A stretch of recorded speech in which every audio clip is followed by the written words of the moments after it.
جس نے گناہ چھوڑنے ہیں نا، قرآن نے ایک بڑا شاندار اصول دے دیا، ان الحسنات یذھبن السیئات۔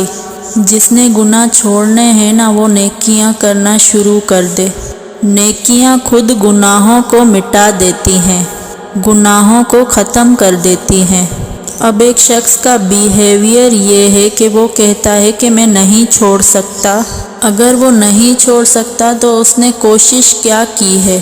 کتنی اس نے اللہ تعالیٰ کے سامنے گڑ گڑا کے دعائیں کی ہے کہ یا اللہ یہ میں چھوڑنا چاہتا ہوں، مجھے تو چھڑوا دے۔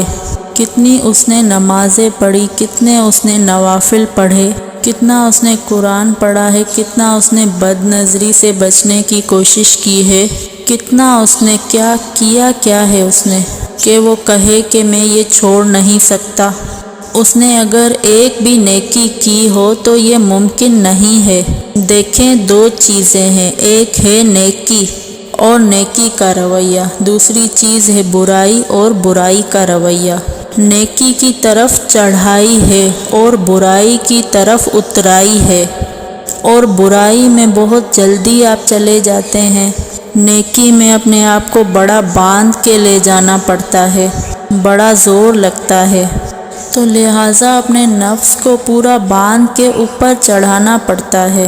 اور اگر کوئی نیکی کی طرف آتا ہے تو یہ ممکن ہی نہیں اس کے دل کی طرف، اس کے دماغ کی طرف اچھے اثرات نہ ہوں۔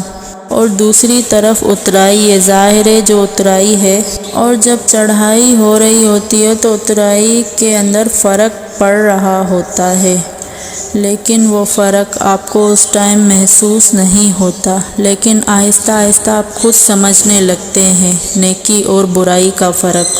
اس کا مطلب یہ ہوا کہ نیکی اور بدی برابر ایک وقت میں نہیں ہو رہے ہوتے۔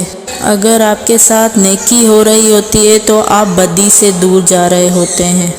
تو اگر آپ نے نیکی کی طرف جانا ہے تو آپ ہمت کریں، برائی چھوڑنے کا تو سوال ہی پیدا نہیں ہوتا، اور وہ ہمارے خود کے اوپر ہے۔ جب ہم نیکی کی طرف جاتے ہیں تو ہماری برائیاں خود بخود ہم سے دور جا رہی ہوتی ہیں۔